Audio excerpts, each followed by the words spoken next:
Você que está me assistindo é inocente. Você sabia que você que está me assistindo é inocente de acordo com a lei maior do nosso país, que é a Constituição Federal de 1988, e inclusive esse princípio se chama de presunção de inocência. Exatamente. Além de estar positivado na Constituição, é um princípio.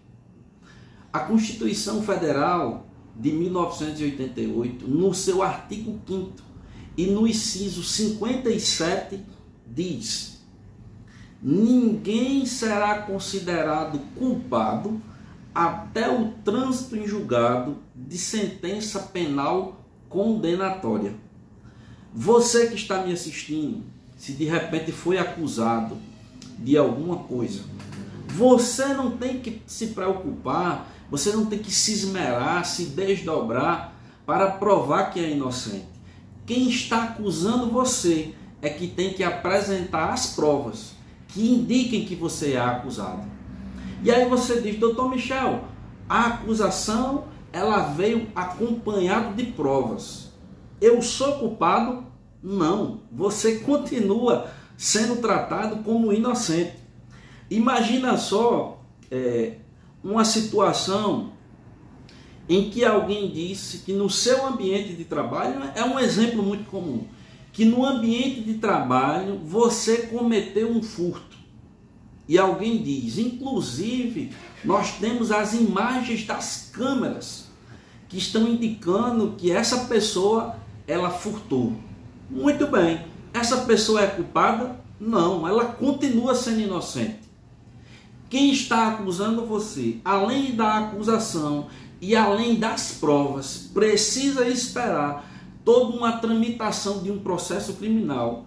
E se houver uma sentença condenatória indicando que aquela pessoa cometeu aquele crime, ainda assim essa pessoa deve ser tratada como inocente. Porque só após o trânsito em julgado de uma sentença, ou seja, depois de todos os recursos possíveis, é que você pode ser considerado culpado. Muito bem, ocorre um grave erro em nosso país, em nosso Brasil afora. Nós já vimos em entrevistas o advogado chegar assim diante das câmeras e dizer: eu vou provar, nós vamos provar que o meu cliente é inocente. Isso é um erro gravíssimo. Se você é advogado, advogada, e está me assistindo agora, você não tem que se esmerar, como eu já falei há pouco, você não tem que se desdobrar, você não tem que dar o seu sangue para provar que seu cliente é inocente, porque o seu cliente é inocente. Repito, quem está acusando é quem tem que se desdobrar, dar o sangue para provar que aquela pessoa não é inocente, porque a Constituição ela afirma que a pessoa é inocente, que o seu cliente, caro colega advogado, advogada, é inocente. E eu vou lhe dar outra dica. Se você chegar numa delegacia de polícia, para naquele momento inicial ali, daquilo que pode surgir um inquérito policial, e você for acompanhar o seu cliente, delegacia não é lugar de se apresentar defesa, salvo se você tiver provas robustas que mostre o contrário daquela acusação em sede de delegacia, em sede de entrevista inicial entre o advogado e o seu cliente, ou no seu contato com o delegado de polícia. Se você tiver provas robustas de que a pessoa não cometeu aquele crime, aquele delito que ela está sendo acusada, ali você pode iniciar tratativas de uma defesa. Mas se não existem essas provas, se só existem acusações ou talvez algum indício de que o seu cliente ou você que me assiste que está sendo acusado de algum crime, só existem essas provas ou essa fala, essa denúncia de que ocorreu um crime e que está indicando você como culpado, o melhor é você ficar em silêncio. Essa é a melhor dica que eu posso dizer para você. Chegou na delegacia de polícia, você vai se deparar com o aparato policial, com quem está lhe acusando, e aí é o momento de você refletir. Olha, eu não tenho aqui provas contrárias à acusação, então eu vou adotar a seguinte defesa: o silêncio.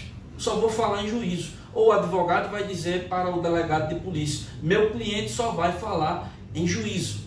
E aí, em juízo, em sede de um processo criminal, você vai deixar a acusação, que naturalmente, se for um processo comum, numa linguagem também simples, como outros processos que nós vemos no dia a dia, na televisão, de uma pessoa sendo acusada de furto, de roubo, ou de homicídio, crimes dessa natureza, o Ministério Público ele é o titular da ação penal. Então você deixa o Ministério Público se desdobrar para provar que você não é inocente, quando na verdade a inocência está do seu lado.